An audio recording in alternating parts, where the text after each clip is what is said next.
지난주 수요일 우리 교회에서 안수 집사 임직을 받고 이제 지금은 작은 교회를 섬기고 있는 집사님으로부터 문자가 왔습니다.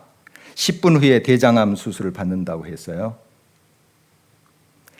다른 사람의 이야기로 생각해온 암이 자기에게도 찾아왔다는 것입니다. 고단한 삶 속에서 자기 몸에게 수고했다 이렇게 토닥이면서 격려 제대로 해본 적이 없었는데 이런 큰일이 탈이 났다고 합니다. 암에 재수 없이 걸린 것이 아니라 더 큰 일이 올 수 있다는 경고로 알면서 지금을 담담히 받아들이려 한다 하는 고백이었습니다. 수술 중 천공이 생길 수 있다는 말에 두려움이 다가왔고 벼랑 끝에서 머뭇거리고 있는 자신의 모습을 볼 수 있었다고 해요. 모든 것을 당신에게 맡기라고 주님은 말씀하시지만 걱정과 두려움이 솔직히 마음을 흔들었습니다. 그런 중에 미약하고 연약한 자신을 주님께 부탁하면서 주님이 행하시는 대로 그의 뜻에 온전히 맡기려 한다 하는 말이었습니다. 바로 이 문자는 이제 기도 부탁의 다름이 아니었습니다. 집사님 위해서 기도했습니다. 수요 예배, 새벽 예배 때는 또 교우들이 합심해서 기도를 했죠. 하나님의 은혜로 수술을 잘 마쳤다는 연락을 받았습니다. 지금 회복 중인데요. 주 동원 치료를 받으면서 결과를 지켜봐야 한다고 합니다. 초기의 암을 찾아내서 다행이고 기도와 또 여러 사랑의 지원이 굉장히 힘이 됐다 하는 감사의 말을 여러분께 전합니다. 또 늘 함께 하시는 하나님으로 인하여서 감사드리고 있다 하는 고백이었습니다. 고난이 없는 인생이 있을까요? 전혀 나와는 상관없을 것 같은 이 일이 어느새 나의 것이 되어 있고 그렇게 건강했는데 어느 순간 병을 얻어서 그것과 사투를 벌이고 있는 자신의 모습도 발견하게 됩니다. 질병뿐이겠습니까? 물질의 문제, 또 관계 문제, 자녀 등 가족의 문제 등 시시각각으로 우리에게 고난은 밀려옵니다. 오늘의 본문은 야고보 사도가 고난당하고 있는 그 성도들에게 확신 있게 전하는 권면의 말씀입니다. 고난당할 때 그 문제를 풀 수 있는 답은 명확하게 나와 있습니다. 본문 13절을 보십니다. 너희 중에 고난당하는 자가 있느냐 그는 기도할 것이요 즐거워하는 자가 있느냐 그는 찬송할지니라. 그렇습니다. 고난이 닥칠 때 기도가 방법입니다. 기도가 답이에요. 그리고 즐거운 일이 있을 때 찬송하라 이렇게 했는데요. 이 찬송도 곡조 있는 기도예요. 그러니까 무슨 일을 당하든 무슨 일이 있든 기도하라 하는 것이죠. 사람들은 무슨 일이 꼬이고 안 풀릴 때에 또 고단하고 힘들 때 불평과 원망거리를 찾습니다. 이것은 문제 해결에 전혀 도움을 주지 못하죠. 오히려 문제를 더 악화시킬 뿐입니다. 우리가 너무 잘 알고 있는 이스라엘 백성들 광야 생활의 모습을 보면 알 수 있어요. 애굽을 향해서 10가지 재앙을 내리시는 하나님을 그들은 경험을 했습니다. 아, 하나님이 살아계신구나 하는 걸 그들이 고백할 수 있었습니다. 그리고 꿈과 같은 노예 생활에서 해방을 맛보았죠. 얼마나 즐거워했겠습니까? 자유의 몸이 됐어요. 그런데 며칠 후에 홍해를 만나게 되죠. 뒤에서는 애국 군대들이 막 달려듭니다. 이때 그들이 뭐라고 했습니까? 애굽에 매장지가 없어서 여기까지 끌고 와서 우리 죽게 하느냐. 막 원망 불평을 쏟아넣죠. 그때 이제 하나님을 바라면서 기도해야 되는데 그런 믿음이 없었나 봐요. 불평합니다. 원망합니다. 모세의 간곡한 기도를 통해서 하나님께서 홍해를 가르시고 그들을 이제 마른 땅을 밟듯이 그 홍해를 지나서 건너게 하셨습니다. 얼마나 그들이 기뻐했습니까? 출애굽기에 보면은 막 소고치면서 막 춤추면서 하나님 찬양하는 모습 볼 수 있습니다. 아, 하나님 살아계셔. 이제는 어떤 일이 있어도 하나님만을 의지할래. 하나님만을 찬양할래. 아마 그런 마음이었을 거예요. 그러나 며칠 못 가요. 물이 없다 또 아우성입니다. 또 원망 불평을 쏟아내요.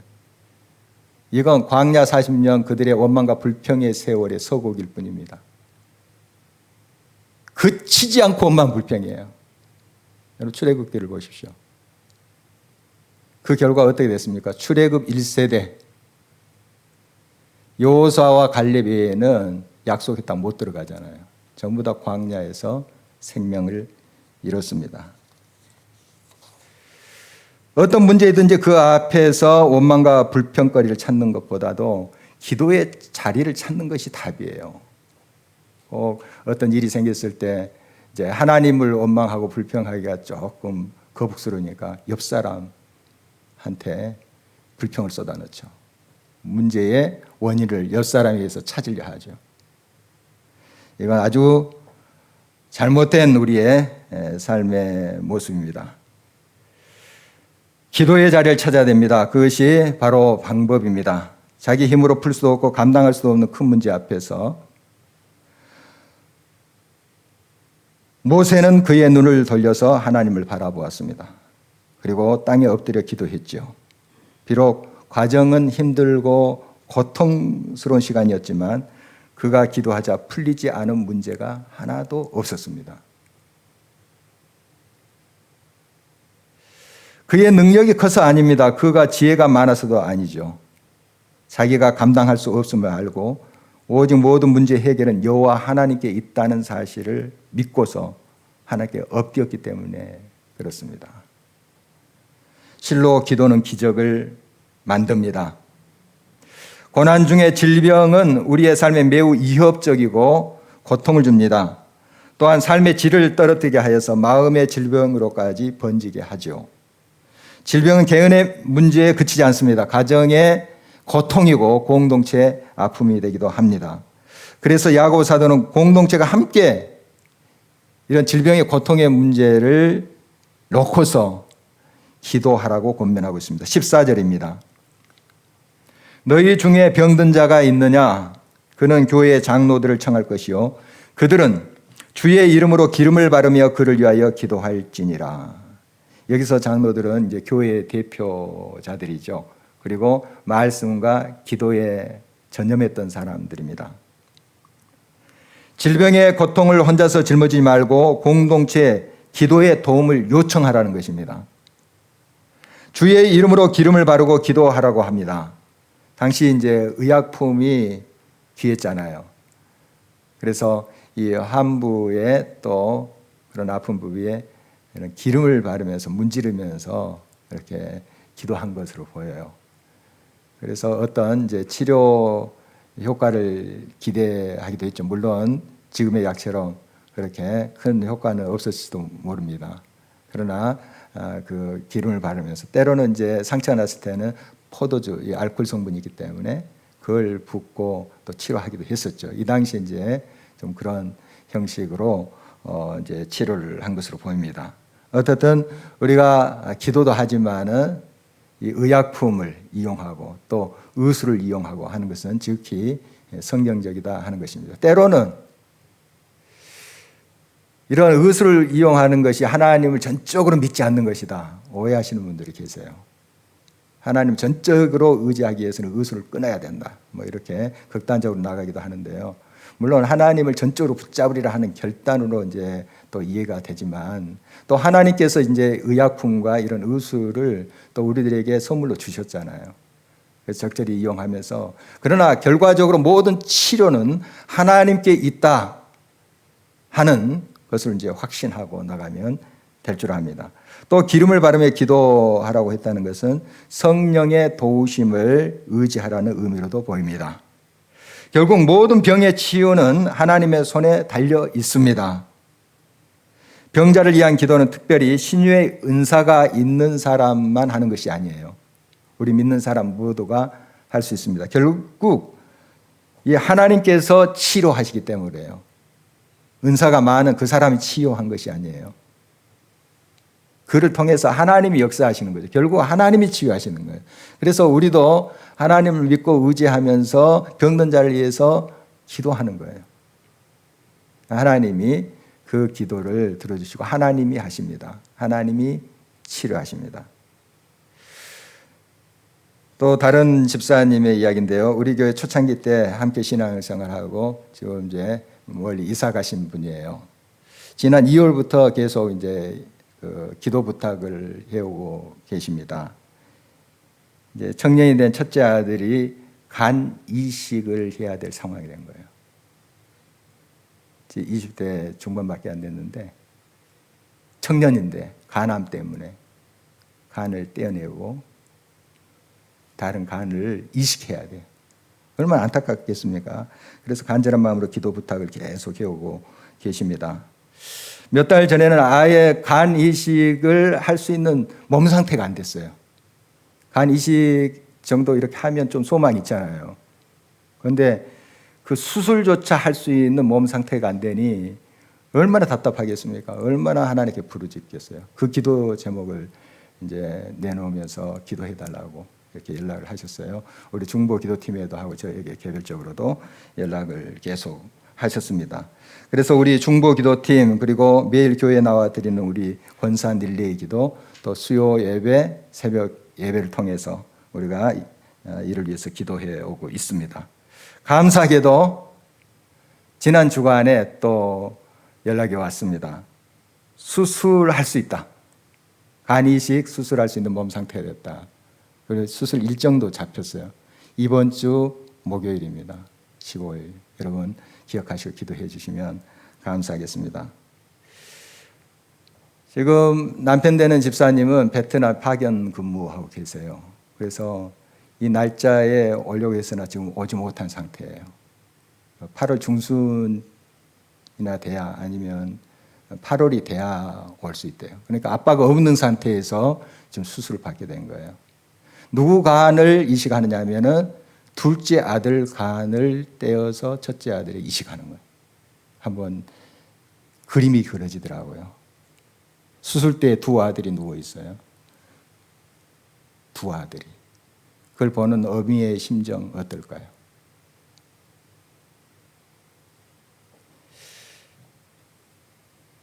생각만 해도 매우 안타깝습니다.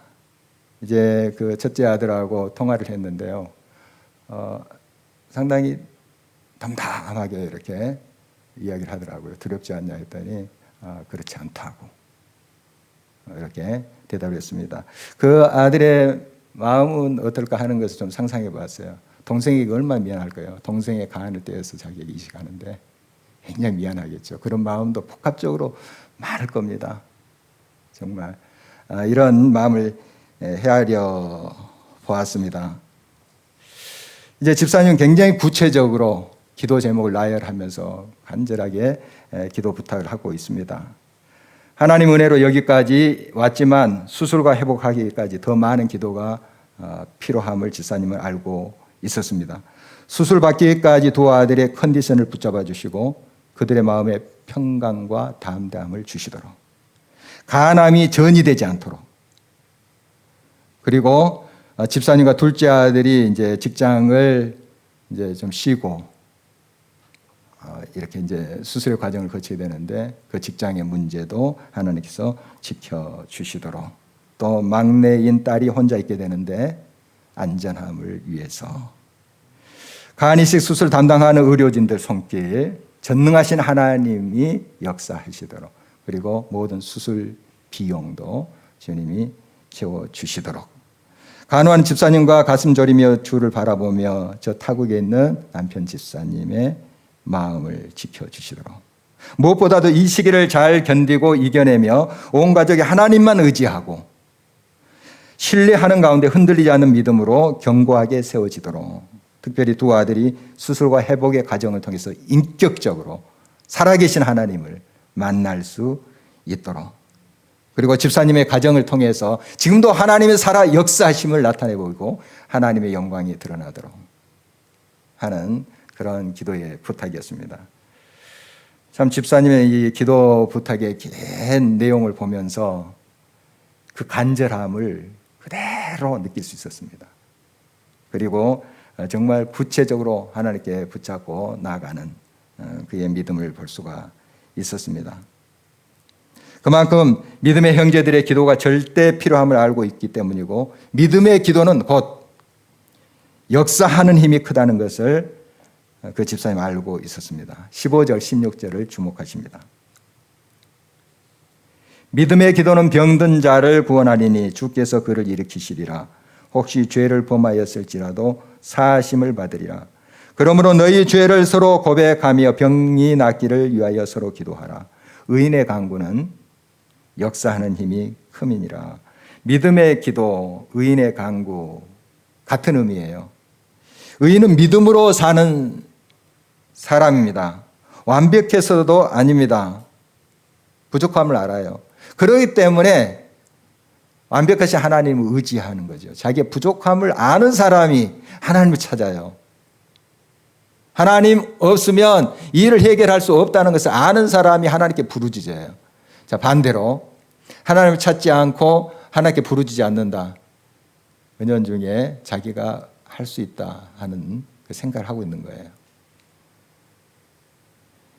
나의 힘으로 할 수 없고 나의 능으로 할 수 없는 그 상황에서 하나님만을 바라보면서 나아갈 때 하나님께서는 그 믿음을 보시고 그 기도에 역사하신다 하는 것입니다. 자기의 자금을 아는 자, 그는 기도할 뿐만 아니라 기도도 부탁하는 것입니다. 자기가 기도하지만 또 동역자들, 또 형제자매들에게 기도를 부탁하는 것이죠. 여기서 특별히 주목해서 볼 것은 병 낫기를 위해서 기도할 때 죄를 서로 고백하라 하는 내용입니다.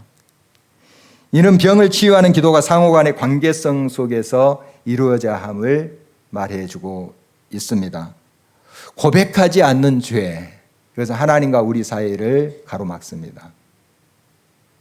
이사야서 59장의 말씀 보면 하나님이 손이 짧아서 우리를 구원치 못하심도 아니고 귀가 어두워서 듣지 못하심도 아니라 하나님과 우리 사이에 죄가 있기 때문에 듣지 못하시게 하는 거라고 하는 표현이 있습니다.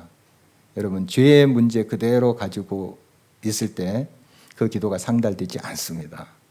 하나님께 고백해야 되고 또 형제 자매 간의 그러한 모든 불편한 마음 또 상처 줬던 것들 이런 죄의 문제 서로가 고백해야 돼요. 같이 기도할 때 특별히 고백해야 됩니다. 죄송합니다. 내가 잘못 표현했습니다. 잘못 이야기했습니다. 이게 마음을 상하게 했군요. 고백해야 돼요. 서로 죄를 고백하라. 이 모닥불도 보면은 활활 타오르는 걸 이렇게 그 장작을 흐트러 놓으면 꺼지잖아요. 너무 당연하지 않습니까?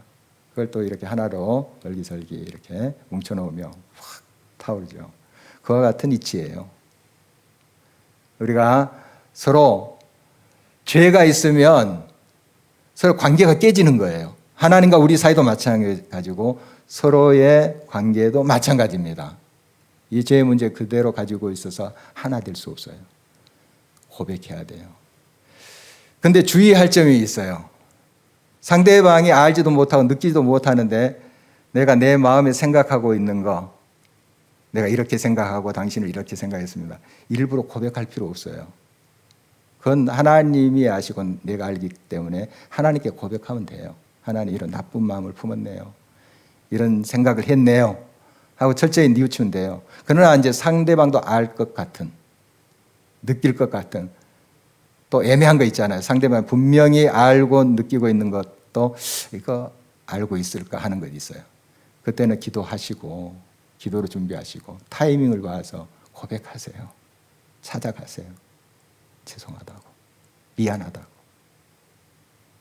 그래야 되는 거예요. 그럴 때 성령의 불이 그 공동체에 타오르는 겁니다. 같이 한마음 한뜻이 될 때 불은 타오르게 돼 있어요. 하나님이 성령의 역사로 함께 하십니다. 치유의 역사로 함께 하신다는 것입니다. 우리가 서로 고백을 또 받아들이고 용서할 때 서로 또 하나가 됩니다. 그 하나가 된 공동체의 기도는 능력이 있습니다. 고칩니다. 새롭게 세웁니다. 또한 우리에게 기도의 선배가 있다는 것은 큰 은혜와 복입니다. 야고보 사도는 엘리야 선지자를 기도의 본보기로 소개하고 있습니다. 17절, 18절입니다. 엘리야는 우리와 성정이 같은 사람이로되 그가 비가 오지 않기를 간절히 기도한 즉 3년 6개월 동안 땅에 비가 오지 아니하고 다시 기도하니 하늘이 비를 주고 땅이 열매를 맺었느니라. 엘리야는 우리와 똑같은 사람이에요. 뭐 특별히 뭐 손이 하나 더 있고 그런 사람이 아닙니다. 똑같이 비슷하게 생긴 사람이에요. 그 하나님의 임재를 느끼고 하나님의 영으로 충만하게 돼 있을 때 그는 굉장히 담대했어요. 아합 왕과 그 바알 선지자 450명, 아세라 선지자 400명, 어마어마한 그 숫자 앞에 홀로 나가서 정말 그 하나님의 살아계심을 증명했던 사람이에요. 얼마나 담대합니까? 대단하죠. 멋진 사람이에요. 그러나 이세벨 왕비가 자기를 죽이려 하자 또 두려워 떨면서 도망갔던 사람이에요. 우리랑 얼마나 똑같습니까? 똑같아요. 그 엘리야 선지자가 위대하게 보이는 것은 그가 위대했기 때문이 아닙니다. 그를 통해서 역사하신 하나님이 위대하시기 때문에 그래요. 다윗도 골리앗 앞에 얼마나 멋집니까? 탁 쓰러뜨리는 모습 보면 다윗 그 자신이 위대한 게 아니에요. 그를 통해서 역사하신 하나님이 위대하신 거죠. 그냥 다윗은 하나님을 의지했을 뿐입니다. 하나님을 믿고 의지하는 그를 통해서 하나님이 역사하신 것이죠. 그래서 우리는 이 엘리야 같이 기도할 수 있어요. 엘리야 우리의 성정과 똑같은 사람이다. 이렇게 소개하고 있잖아요. 보통 사람이에요. 그가 비가 오지 않기를 간절히 기도하자 3년 6개월 동안 그 땅에 비가 내리지 않았습니다. 요즘도 가뭄 들면 난리가 나죠. 참 쉽지 않아요. 이 당시에 가뭄이 3년 6개월 동안 든다. 치명적이에요. 관계수로도 그렇게 발달되지 않고 수돗물도 제대로 되지 않는 상태죠. 그냥 망하는 겁니다. 왜 이렇게 기도했을까요? 아합 왕과 아세라, 이세벨, 또 바알 아세라 선지자들, 그런 우상 문화가 이스라엘에 꽉 차 있었잖아요. 그 당시에. 하나님의 살아계심을 이렇게 가뭄을 통해서 증거한 거예요. 하나님 살아계신다. 이렇게 악한 짓을 하고 악취를 풍기고 우상을 섬기는 이 나라 하나님이 치신다. 하나님은 지금도 살아계셔서 역사하시는 분이다. 이걸 이 가뭄을 통해서 나타내 보여주시는 거예요. 그리고 나중에 또 이제 엘리야가 기도하자 다시 비가 내렸다 하는 기록을 우리가 성경에서 만나볼 수가 있습니다. 우리가 똑같은 성정을 가진 엘리야입니다. 하나님도 동일하신 하나님이세요. 어제나 오늘이나 똑같으신 분이에요. 그 하나님이 엘리야를 통해서 역사하셨다면 저와 여러분을 통해서도 역사하신다 하는 겁니다. 엘리야만 또 믿음이 그럴듯이 보이는 그러한 사람에게만 통해서 역사하시는 것이 아니라는 거예요. 여러분, 우리가 겸손히 하나님 앞에 나의 힘으로 능으로 할 수 없으니 나의 능력으로 설 수도 없고 살 수도 없음을 고백하고 주님만이 나의 힘이시고 주님만이 기이십니다. 답입니다. 고백하면서 겸손히 기도의 자리에 갈 때 하나님이 우리를 통해서 일하십니다. 질병 등 고난이 닥칠 때 기도하십시오. 원망과 불평을 내려놓고 주님 앞에 기도 제목을 펼쳐 놓으십시오. 그리고 서로에게 기도를 요청하며 합심하여 기도하는 것입니다. 합심하여 기도할 때 하나님 반드시 응답하신다 하는 약속이 주님의 말씀이지 않습니까? 그런데 때로는 이유도 모른 채 당하는 고난이 있습니다. 어떤 것은 이유를 좀 알 것 같아요. 내가 실수하고 내가 잘못된 그런 생활 습관 때문에 하나님이 이 벌을 내리셨지. 좀 깨달아진 게 있는데 어떤 건 이해가 안 돼요. 뭐 크게 잘못한 것도 없는 것 같은데 막 고난이 닥치고 일이 꼬이고 할 때 있어요. 그래서 이제 하나님 왜 이렇습니까? 이유가 뭡니까? 이렇게 우리가 이제 묻죠. 물론 그렇게 물으시면서 이제 기도해야 됩니다. 그러나 계속해서 그 왜라는 것을 집착하지는 마십시오. 어떨 때는 하나님께서 그 이유를 감추실 때가 있어요. 7월에 추천도서 성도생활백과에 저자는 이렇게 이제 말하고 있습니다. 하나님이 엄청난 고난을 주신 게 분명한데 아무리 기도해도 그 이유를 가르쳐 주지 않는다면 어떻게 해야 할까요? 여러 가지 이야기를 한 다음에 그는 비록 왜 고통을 당하는지는 모르지만 그것을 주신 분이 선하신 하나님인 것을 확신하고 신뢰하며 잠잠히 그를 기다리는 것이 참된 신앙입니다. 하나님은 그 이유를 숨기심으로써 우리가 겸손해져서 하나님을 더욱 의지하게 하셨습니다. 때로는 이해가 안 될지라도 신실하신 하나님, 그런 환경을 허락하신 그 하나님을 바라보면서 하나님 앞에 믿음을 드리는 거예요. 하나님, 다 이해할 수도 없고 알 수도 없지만 나는 하나님을 믿습니다. 하나님만을 바라봅니다. 기다리는 거예요. 그게 믿음이에요. 다 이해되고 다 확인되고 믿는다면 못 믿을 사람 어디 있습니까? 여러분 보이지 않지만 우리는 믿는 사람들이에요. 다 이해가 안 돼도 다 알 수 없어도 우리는 하나님을 신뢰하기 때문에 믿는 거예요. 우리가 사람과의 관계도 그렇습니다. 서로 믿는다 할 때 그 사람에 대해서 다 이해하고 믿습니까? 여러분 부부 사이에도 다 여러분 알고 신뢰합니까? 아마 모르는 게 더 많을 거예요. 모르는 게 많아요. 귀 밑에 점이 있는 것을 모르고 30년 이상을 살아옵니다. 서로가. 어느 순간 당신 귀 밑에 점이 있네. 몰랐어? 그러면서 우리가 살아요. 하물며 우리 마음을 어떻게 합니까? 서로의 마음을. 그러나 믿잖아요. 신뢰하잖아요. 하나님을 어떻게 합니까 우리가? 하나님의 역사를 어떻게 다 이해합니까? 이해하고 믿을 거예요? 물론 어떤 것은 내가 이해하고 체험하면서 더 확신을 갖게 돼요. 그리고 또 의문점을 가지고 하나님 왜 이러십니까? 하고 물을 수 있어요. 하박국 선지자가 그렇지 않습니까? 왜 저 악인들은 더 떵떵거리면서 삽니까? 우리도 물론 잘못해서 매를 맞습니다만은 저 악인들은 더 악하지 않습니까? 더 혼나야 되는데 막 승승장구해요. 이해가 안 돼서 왜 하박국 선지자는 그렇게 질문을 하다가 기도의 자리에 가잖아요. 그리고 다 이해가 안 됐어요. 뭐가 나무 잎이 마르고 포도 열매가 없어요. 외양간에 송아지도 없어요. 이해가 안 돼요. 그러나 하나님이 함께 하시잖아요. 신실하신 하나님이 함께 하시잖아요. 그게 너무 분명해요. 나는 여호와로 인하여 기뻐하리라. 찬송하리라. 여러분 이게 믿음입니다. 이게 믿음이에요. 여러분 고난이 닥칠 때 하나님께 나아가십시오. 그게 답이에요. 그게 답입니다. 우리가 잘 알고 있는 답 아닙니까? 그러나 실생활에 얼마나 이것을 확신하면서 기도의 자리를 찾고 있습니까? 다시 한번 우리가 겸허의 말씀에 순종해야 될 것입니다. 고난이 더욱더 고통스러운 것은 그 고난이 해석되지 않을 때